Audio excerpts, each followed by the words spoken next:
Hi everyone, my name is Rishad. Today is the 26th of January 2025, and I'll be going over a major news event by Reuters titled "The Wall Street's Week Ahead of the Fed's Rate Cut View Set to Test Resurgent U.S. Stocks Rally." And this article was written on the 24th of January 2025. The Fed's first meeting of 2025 in the coming week stands to test the resurgence in the U.S. stocks as investors gauge the extent of more equity-friendly interest rate cuts in the months ahead. Stocks swooned after the Fed's last meeting in December when the central bank downgraded its forecast for rate cuts as it braced for firmer inflation this year. Since then, monthly data showed that underlying inflation moderated.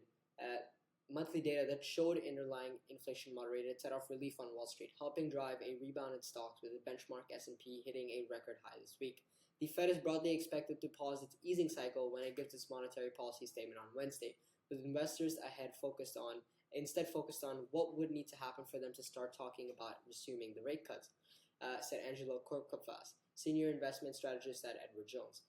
Given recent data indicating strong economic activity, there's wide expectations that the Fed has no urgency to continue cutting until we potentially get more encouraging inflation data.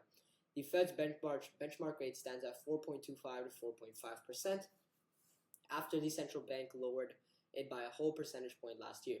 The Fed's easing cycle began after rate hikes that helped bring down inflation from 40-year highs, although it remains above the Fed's 2% annual target. The Fed funds futures are pricing about 40 basis points more of easing or nearly 2 more cuts by December, according to the LSEG data. That's all for this video. Thank you for watching. Enjoy, and I will see you in the next video.